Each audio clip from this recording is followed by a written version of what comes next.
Good morning, Lucy. Take it you're well and things are progressing suitably. We'll expect people to coming on. Can you hear us now?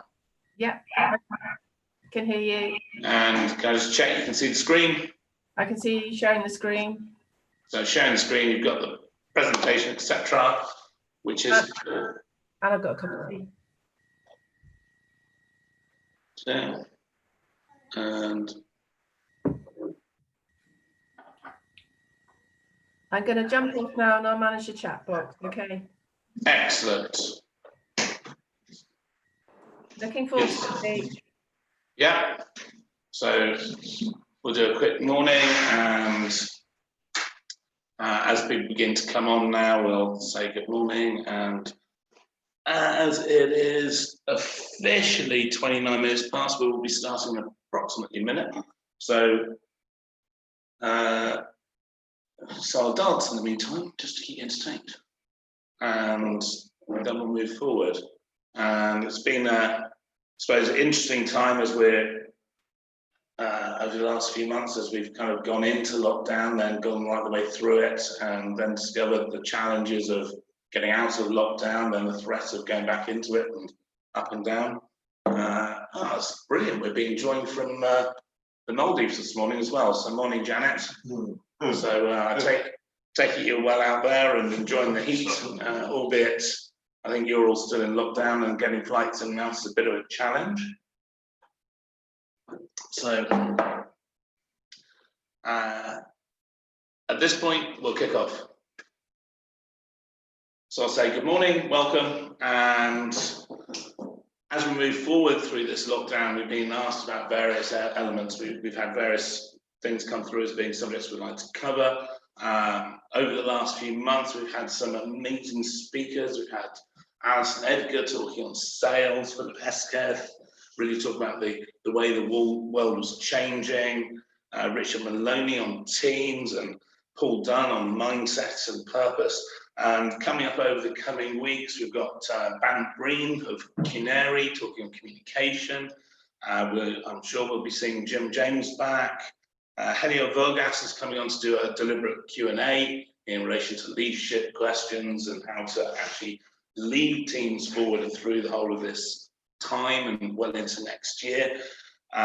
Steve Judge, who again is coming back from an interview style session where he'll be talking very much around resilience and actually how to keep your motivation, how to keep your focus right the way through into next year, because that's really what's going to be needed for most businesses.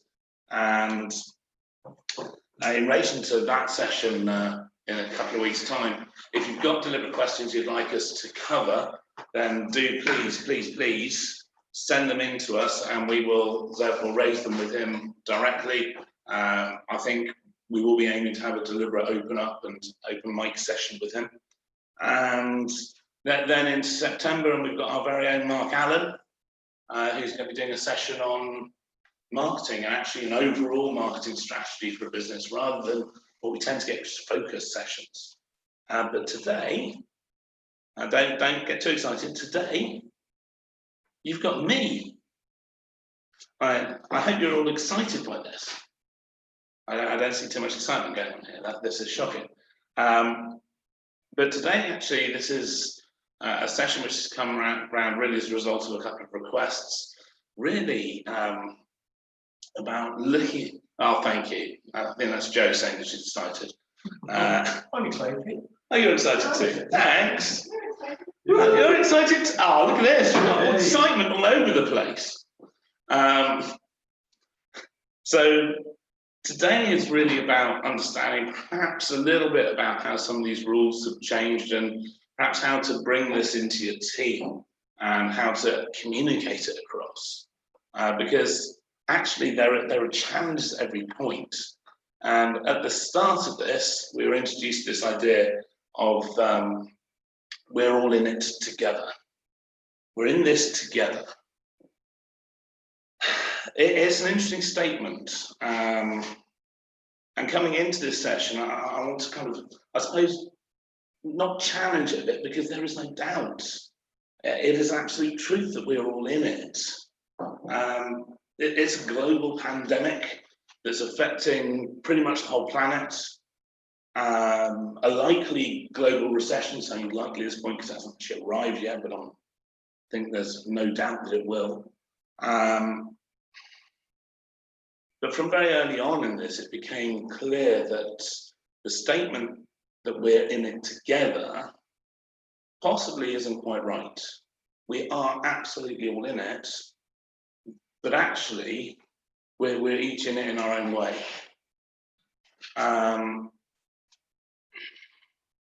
So rather than looking at it like that, I'll perhaps turn it around. Rather than actually we're all in it together, we have all been put into the same choppy, rough waters.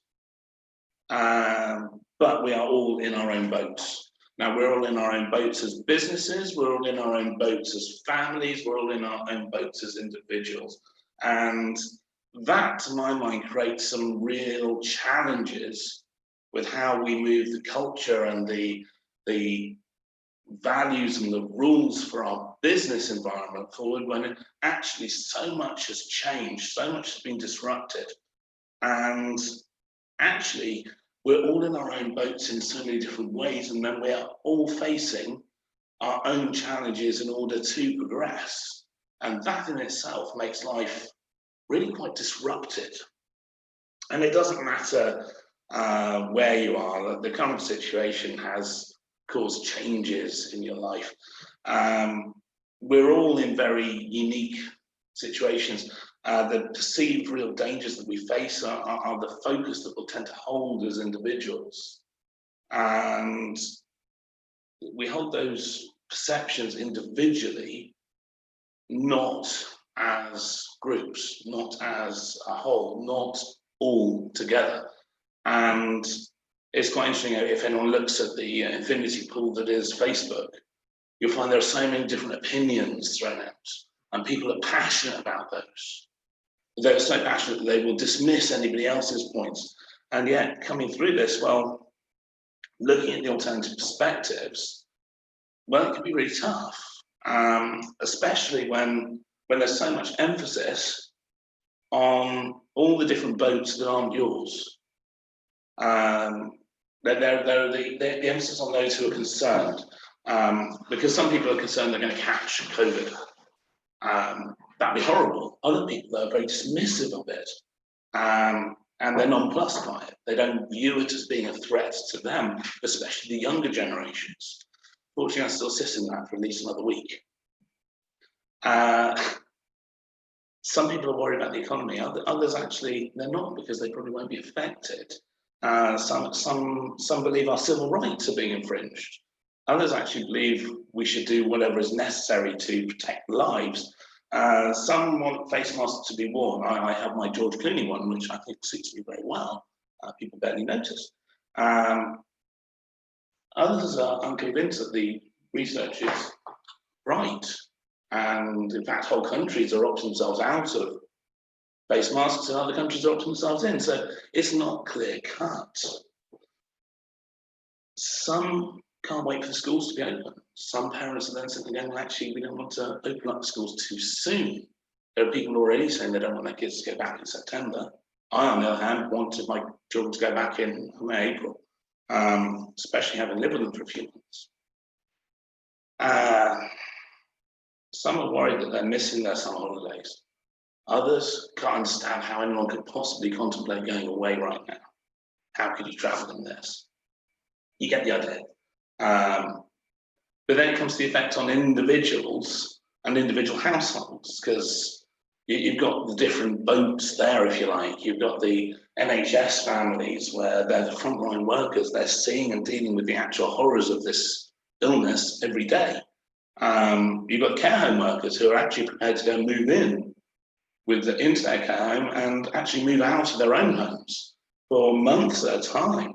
You've got the furlough people, some with the worry of a return to work, some with a concern that they are not going to have a job when they come back, some who view it as a 3-month holiday, and some who are just plain frustrated they can't do more to make sure that their jobs are safe when they return.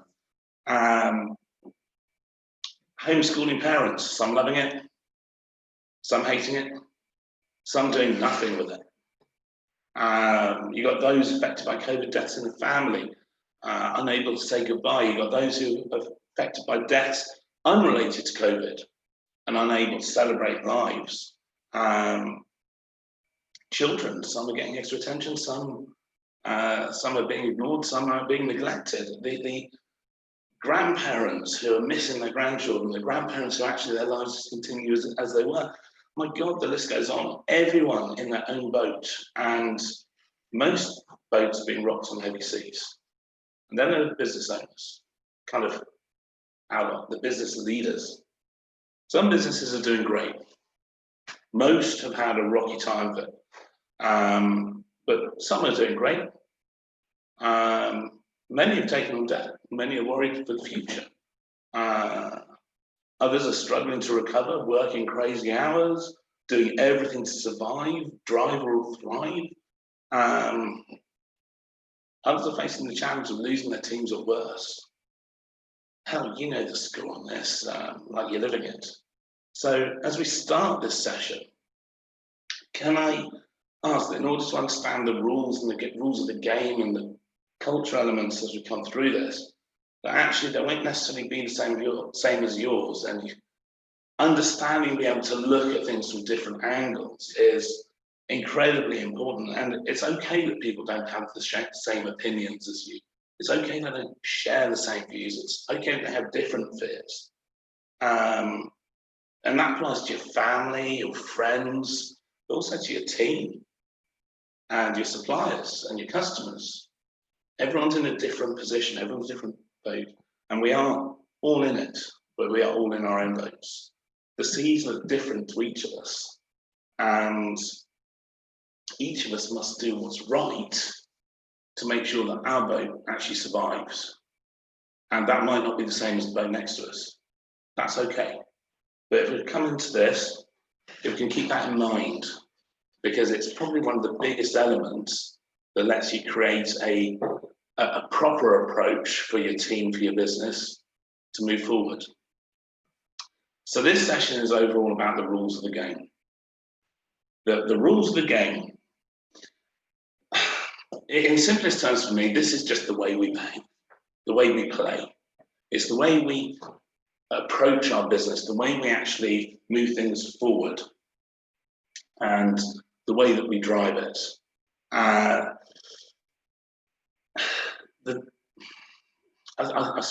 Actually, what's the difference? Here's a question from the chat box. What's the difference between a guideline and a rule? So you have to type quickly. So stick it into the chat box. The difference between a guideline and a rule. You can take whichever side you like. A guideline is, a rule is, the difference is. So let's get a little bit of feedback coming from you guys. What's the difference between a guideline and a rule?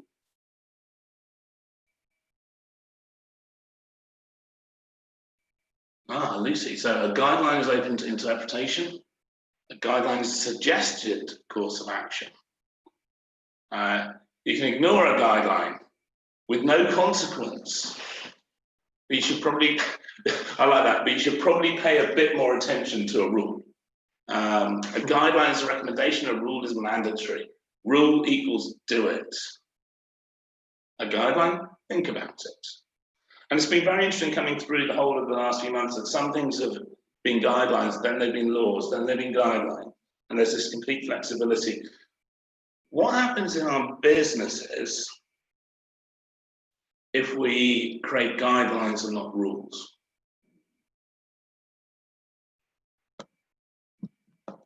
It becomes quite interesting, because if we've got guidelines and not rules, then as Nigel just put in, we'd end up with confusion. Rules are rules, but guidelines can be broken, they can be ignored.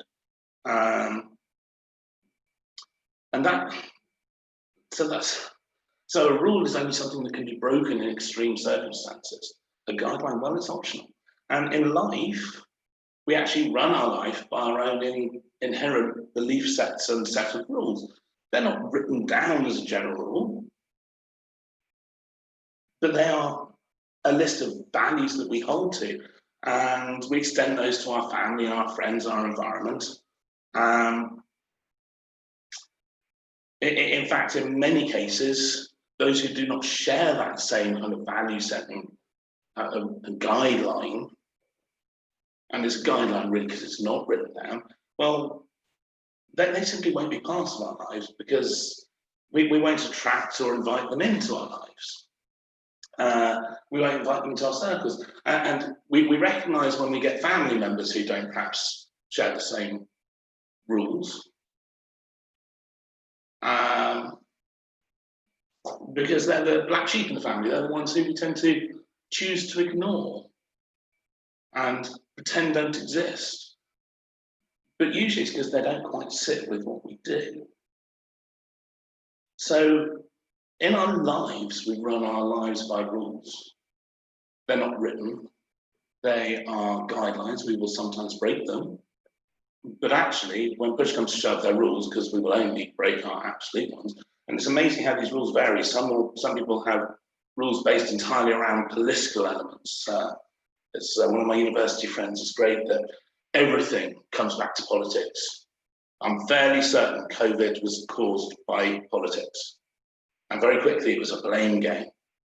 I don't spend much time with her because I don't get it. It doesn't suit me. And that's okay.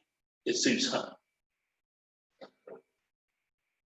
What are these rules called in the business? There you go, chat box again.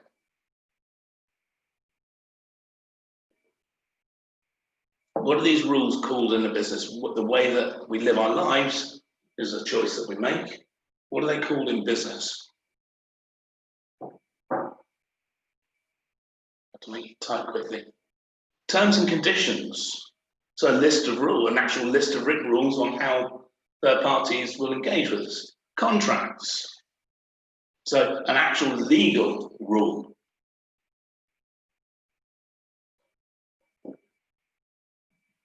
Any advances? So within our businesses, we will have plenty of written rules. We will have plenty of terms and conditions and plenty of contracts. But these aren't the things that make us play the game the right way. The elements that will tend to make us play the game the right way are the rules that we adhere to. And those rules, Lucy's put in here ethics and values. That's it. It comes down to our culture, the way that we believe our business should be run. And yet every business has its own rules. My favorite example of this is, it is always going to come back to Monopoly. Quick show of hands, who's played Monopoly? I'm taking pretty much all hands have gone up. Hey, we've actually got some actual hands going up. That's really cool. So we've all played Monopoly. So I'm going to put you to the test here. And I just want you to use your chat box. And I'm going to give you 6 statements. I just want you to put true, false, false, false, true, whatever it is. So rules of Monopoly. And I just need true or false, so you can just do T or F. Make it simple. So rule 1. You have to go around the board once before you buy a property. Rule 2. You get £400 if you land on go, rather than just going past it, where you just get 200. If you land on free parking, you get to collect some money. Usually the money's been piled up in the middle. Rule number 4. If you get sent to jail, you absolutely, positively cannot collect rent. Because you're in jail, right? Rule 5. If you go bankrupt, your properties go back to the bank.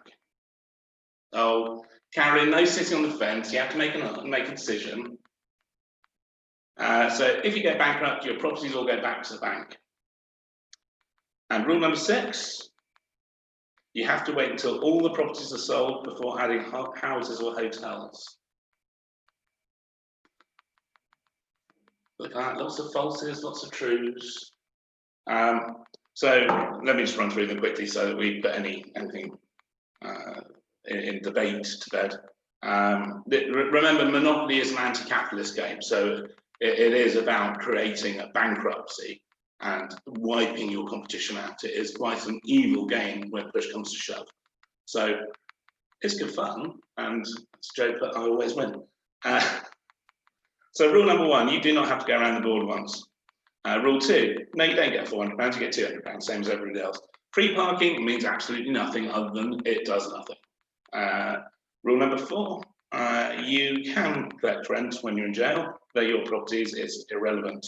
If you go bankrupt, no, your properties do not go back to the bank. They actually all go to the person who bankrupted you because they now own all of your assets.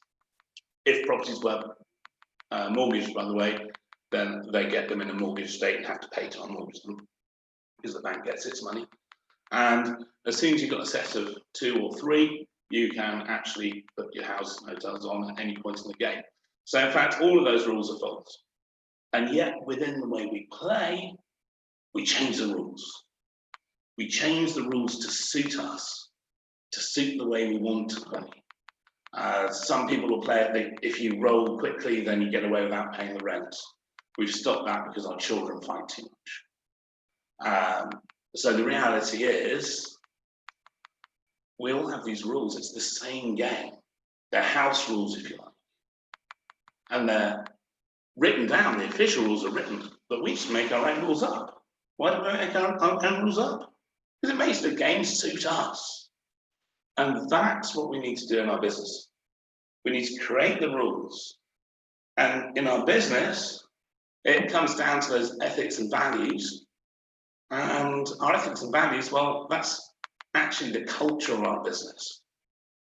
In our lives, we tend not to write it down. What's the reason we don't need to write it down in our lives?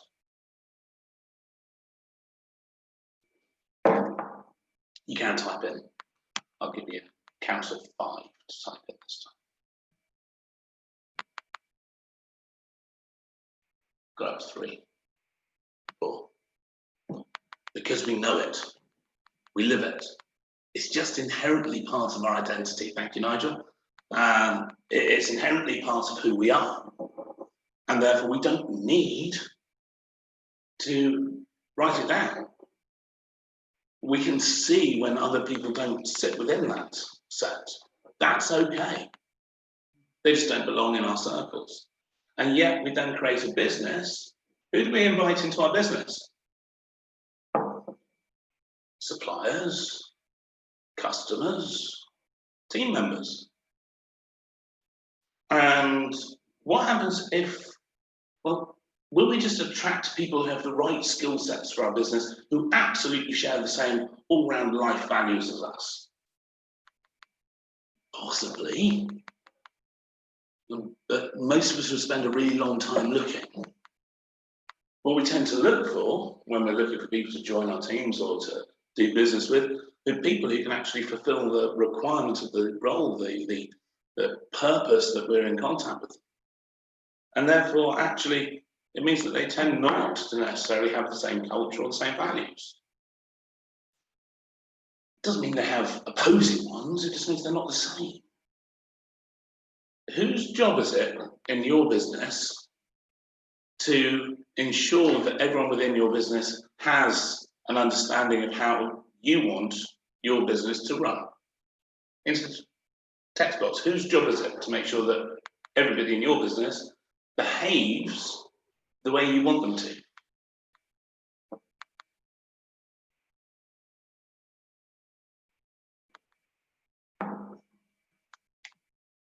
Does that job belong to anybody? Everybody? Somebody? So we think it's everybody's job. So the buck stops at the top. That's a nice way to put it. So the culture does belong to everyone. But it stops at the top. Where does it start?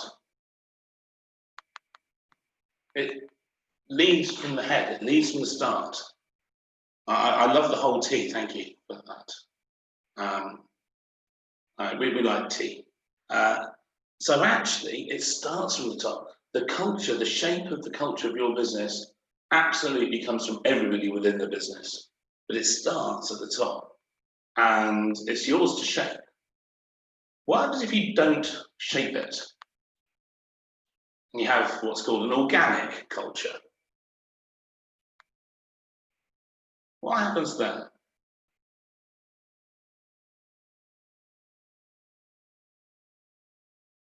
It becomes interesting.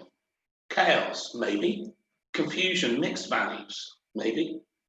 In fact, most businesses will tend to run with an organic culture, even when they've written it down. The reason for that, as far as I see it, is because whilst they write it down, they'll either do it as a marketing exercise, they'll do it because their coach gave them this idea and they went, oh, that's brilliant, I need to get that in writing. And then they don't live it and they don't share it, they don't bring it to the team. They don't bring it to their suppliers, they don't bring it to their customers. So actually, having an organic culture just means that people do how they like and they behave how they like. You'll tend to recognize it in businesses because either you'll have a bit of disengagement, there'll be the member of the team who isn't part of the team, they're not a team player. And it's because people haven't bought into the culture. So creating a culture is huge. And it really will help you, your team, your customers and suppliers to work well, play nicely together. Because if everyone knows what the rules are, well, it makes life easier. And we like an easy life. And yet, at the moment, we've been forced into this position of change. Hands up if you really like change. Oh, a couple of hands will go up, a couple of people go, yeah, I like change. Hands up if you actually really believed 6 months ago that we'd be here now. Well, I don't suppose any of us recognise that. And we didn't recognise that, which means that this change has been kind of forced on us. Again, who's enjoyed this last lump of change? Who's felt it was a change for the better? Most of us, I think, would agree it's probably not a change for the better, whichever way you look at it. There might be opportunities coming out of this, there might be benefits coming out of this, but actually it's not been a good change. And this change has been very quickly and hard, deliberately forced upon us. We haven't had a choice in it. In fact, it starts off as guidelines, as somebody put earlier, and ended up as laws and rules. And coming out of it, things are going to be tough. So through this period of change, there are a few elements that probably need to be registered within your culture. Firstly, this has been forced on us. Therefore, we need to be resilient coming through this. And having a culture of resilience and recognizing that actually there will be tough weeks, there will be difficult days. Recognizing that we will have to change our approach. Team members coming out of furlough, actually, they haven't got that resilience, so we have to help them forward with it to make them more resilient. And in relation to this, I'm looking forward to our session with Steve Judge in a couple of weeks, because he's the master of resilience, which is brilliant. If you know his story, you'll understand that. Focus. It's very easy to say, well, actually, everything's so complex, everything's so changeable, we can't create any deliberate goals or focus points. Or our focus points needs to be on getting through today and into tomorrow. As a business, we probably need to push that a bit further. It needs to become a deliberate focus. It needs to perhaps be a little bit more where we were. Keeping the end goal in sight is really quite important. And as a slight aside here, actually, keeping resilience, staying resilient as individuals and as businesses, and keeping our focus, well, that takes energy. And it's incredible how many business owners and senior business people actually believe they are superheroes. As for myself, I've got a little pair of red pants and a nice cape. They're matching. I look great in them, but we're not superheroes. And in our heads, it seems like what we should absolutely be doing is just keep going, keep going, keep going. It's the traditional Ariston advert, if you remember that, Ariston, and on and on and on. And yet, we almost feel guilty for wanting a break, and then we won't give ourselves a break, and then we'll keep going. But if you're anything like us, for the last 4, 5, 6 months, actually you've been driving really hard. And something which I want everyone to be very clear on is that finally, take some time. It is okay to have a break. It's okay to have a holiday. I'll perhaps avoid going to Spain because you might get stuck at home for 2 weeks afterwards. But it is absolutely okay to have a break. It is okay to give yourself permission to take some time for you. It's okay to have days. It's okay to give yourself some headspace. It's okay to actually switch off your mobile phone. Because actually it's going to be very easy to keep going and keep going and keep going and wonder why your performance drops. Because inevitably, if we keep going, then we'll get tired, mentally tired. And very few people can fire on all cylinders for months on end. So my side is really actually, if you take a week off, you'll probably come back firing on all cylinders, which will be a lot more useful than firing on half of them. And you'll achieve more and have that resilience and focus to carry you through the next few months. So if you haven't sorted out a break, I would actually ask that everyone make sure that they do, especially if you've been running at 100 miles an hour for the last few months. Planning. Has everyone got written plans, certainly for the remainder of this quarter, but also through to the next milestone, which might be the end of the year, it might be March, it might be January 31st. Has everyone got written plans for their business? A simple written plan, by the way. Because actually having a simple written plan, whether it's for your life, your business, whatever it is, it needs to be on paper. It doesn't need to be complicated. It just needs to be your core goals, where your focus comes from, and the actions that lead to it. Ideally then timelined over that, giving yourself deliberate deadlines, deliberate focus points, deliberate achievement points. Because actually, your plans right now, they could all get blown out of the water. Plan A, plan B, plan C, where's plan D? So they could all get blown out of the water, but that should be part of your plan, that actually, if plan A gets interrupted because we go into lockdown again, what is plan B? What's the next step? So you can have your contingencies in there. They should be built in. It could even be if we get to this point, then we rewind a bit or we push forward. But overall, it's about having those steps laid out, because if things continue moving forward, if progress still gets made, and in terms of what we do here, progress at everything, every service we offer here is about progressing. So the reality is, if you map out your progress in a simple plan, are you going to stay exactly where you are waiting for something to happen, or are you going to move forward? I would suggest moving forward.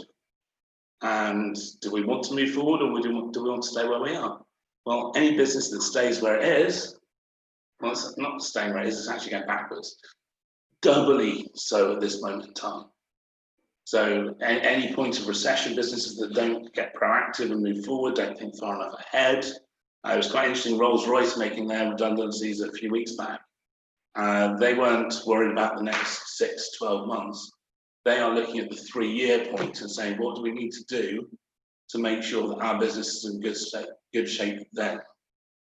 So having those plans, yeah, some of them are going to be tough at the moment, but write them down, be clear on them.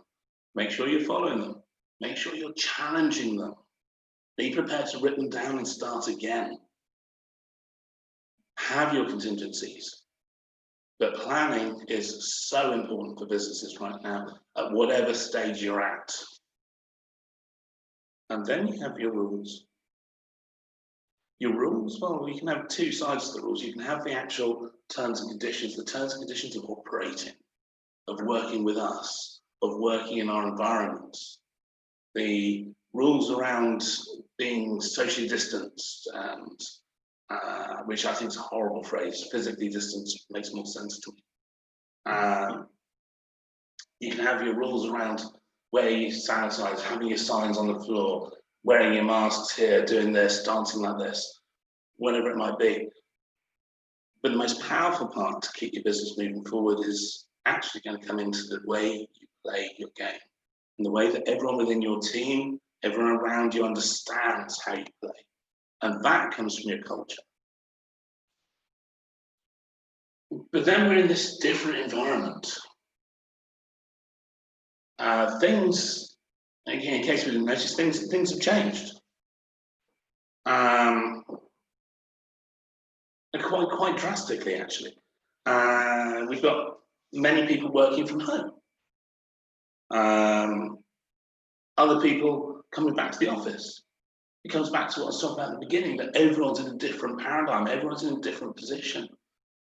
We've got teams that always used to come to the office, where now we've got one who doesn't want to come in because they're high risk. We've got one who can't come in because they've got a child at home. We've got 3 others who are desperate to come in because they're so sick of living with their families.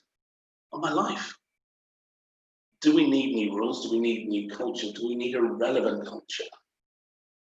And I suppose coming through this, if you have already got a defined business culture, and it's written and it's lived by, well, is it still relevant? What needs to change, if anything? What is different about the way you're working? Well, suddenly we've got a team all spread out across X number of offices. How do we communicate? What are the new rules? What are the old rules? Are they just old rules tweaked? What rules do we have? Do we have any? How do I build a culture? How do I modify it? And it's quite interesting because things like working from home in itself creates quite an interesting environment, just as kind of using that as an example. Because as we're coming through this, there's numerous businesses where they've got that reluctance of people to come back to work, despite Boris announcing that everyone should be back in the workplace by, what was it, by Monday? I think it was by Monday, that everyone should be returning. There's a lot of reluctance to come back. And so some people are desperate to get back, and others are wanting a hybrid because they've discovered working from home is quite convenient. Lets them do some childcare, and oh, well, I lose my hour's commute and I don't have to go on a train. That's a bonus. It saves me some.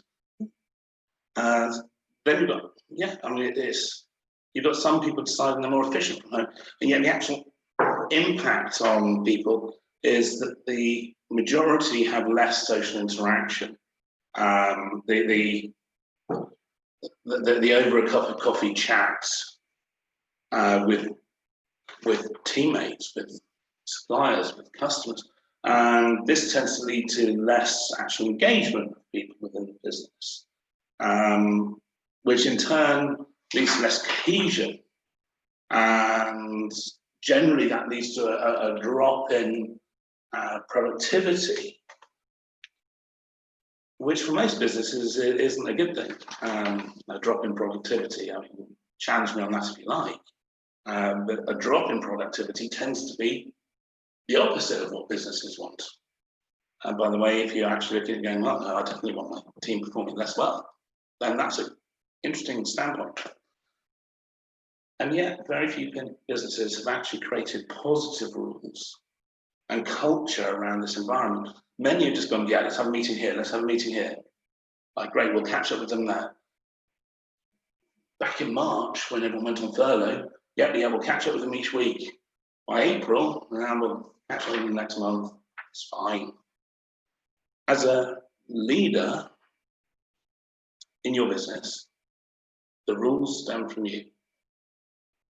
The culture stems from you. You can choose where to flex or change. You can choose where to be regimental. You can choose where to be easygoing. And it's based around what suits you. But at this point, firstly, if your rules aren't written, do you think it's quite important to create some sort of written culture statement, some written culture? In most cases it is, because then actually you can communicate it to anybody and everybody. Do you think it's quite important to actually challenge your rules and make sure that they're clear? Because if you've got people returning from furlough, if you've got people returning to the workplace, if you've got customers coming back, well, things have changed. The rules have changed. And if we deliberately stick to the old rules, well, they perhaps don't fit, they might fit. It might just be that we need to just adjust it slightly. But I'd ask that everyone actually has a look at them. What needs to change? What is different? How do I communicate? How does the team communicate? What are the new rules? What are the old rules? Which ones need to be changed? Which ones are relevant? How do I communicate? How do I build this into a culture? How do I share this with my people? And my people, internal and external. In relation to progress shared, well, our culture for now, and it hasn't changed, but it kind of has.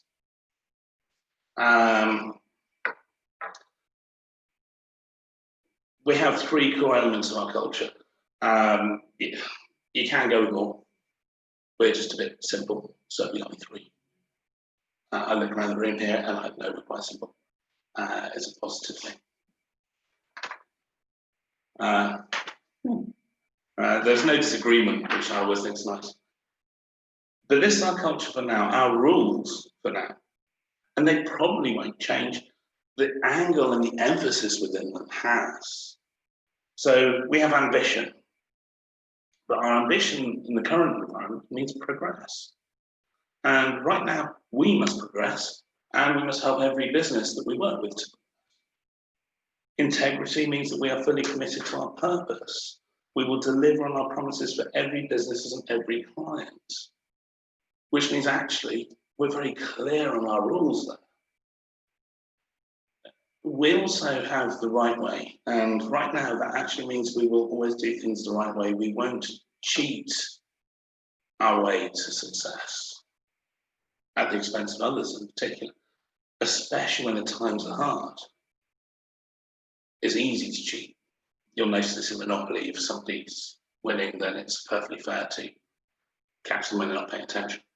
But for us, our culture therefore stems from this. These are the behaviors that we want to exhibit as a business. These are the behaviors that stem from me, from Andy, from Joe, and extending across to everyone who's joining us. And it's about making sure that we are approaching our business in the right way for the business to reflect, to present in the marketplace as we'd want it to. And that's really important to us. And I'm hoping it's going to become more and more important to everyone who's joined us. We don't just have it written down though, it is written down, and if you come into our offices, then you'll find us over on the, just by the door. We also bring it into team meetings. We have it at various points around the office, and we have that along with our purpose and our vision and our mission statement. But these three elements, actually, they're expanded out. They can cover a range of areas. It means that we know our business is progressing the way that we want it to. How do you build it? I would say the culture is very easy to think that you do it once and it's done forever. I personally believe you build it, then you change it, you adapt it, you understand it. The more you understand it, the more it can become embedded within the culture, meaning that people can come and go, but the actual culture stays. And it's going to be right, but it can move forward. It can change, it can adapt.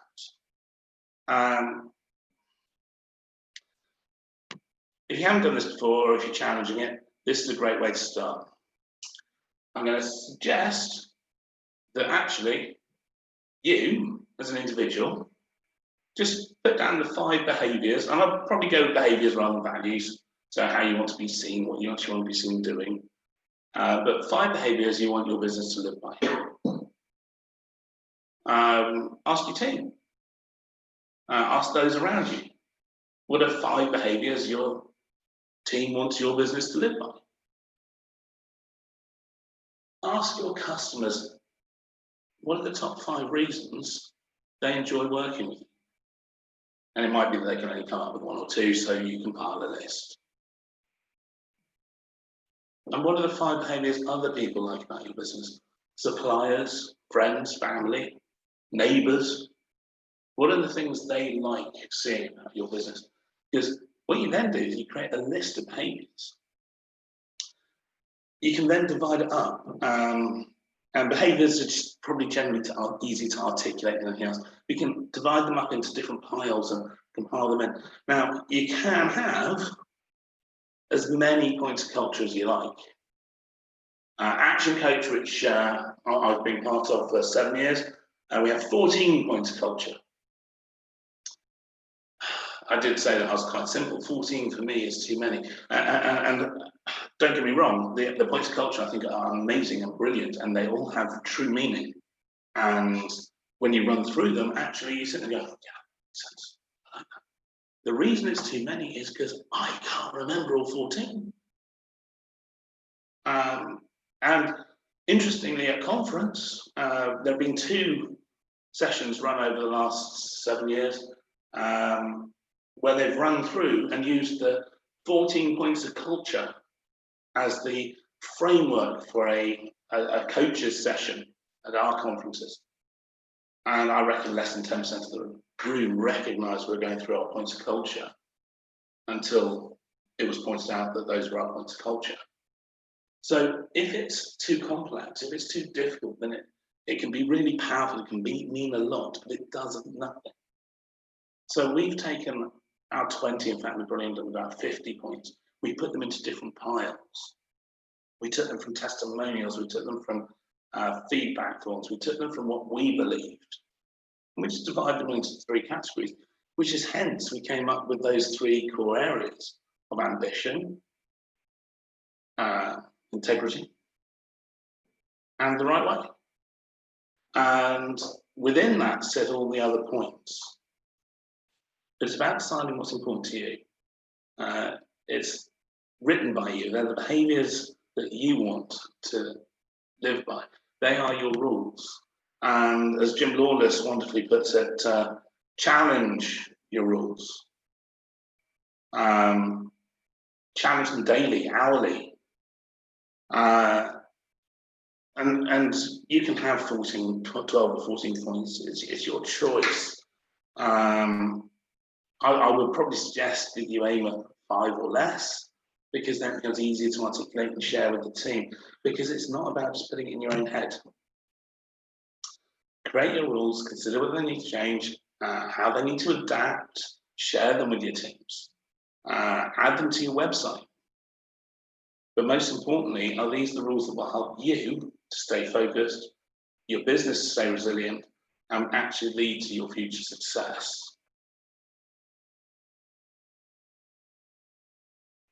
So, if your business is your game, write the rules that you want everybody to play. So create your house rules. It's your game. But you're the leader for your business. Do the things that you want done deliberately. Don't leave it to chance. Don't make it organic. But absolutely challenge it. Bring back and make sure that you're relevant to the day. That's me done. So if you have any questions, please chuck them in, come and say hello. And we'll stop the share. So I'm hoping that was a useful session for everyone. Any questions? Anyone wants to join in?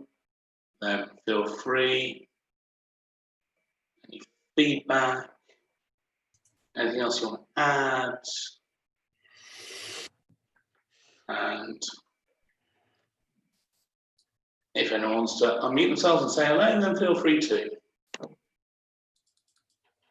If not, we'll do a quick countdown. I'll say hello. Hello, Janet. How's the Maldives? Today it's actually quite nice so far. I like that. It's actually quite nice. Right. It's been pissing it down for days.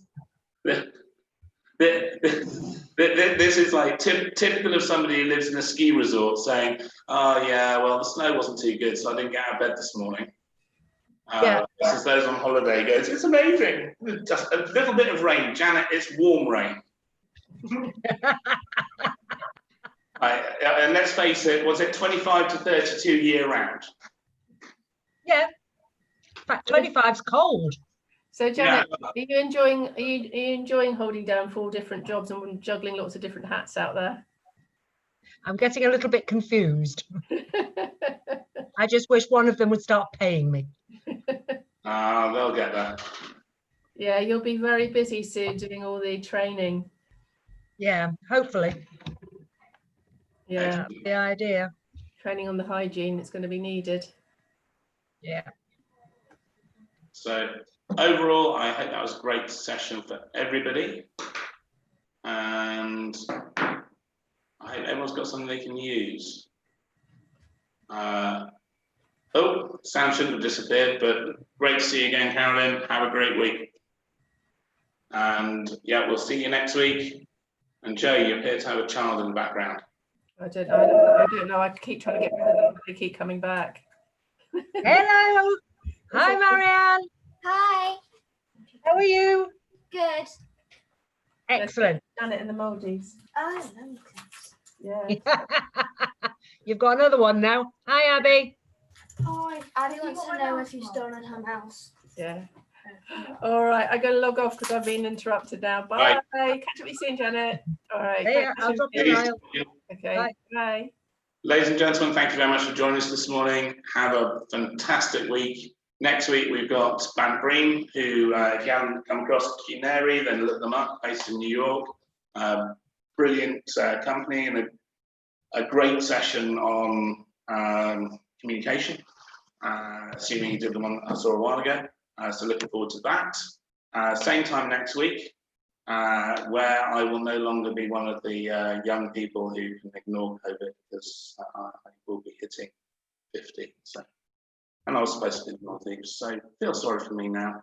But beyond that, have a brilliant week. See you next week. Take care now. Bye. Dun, dun.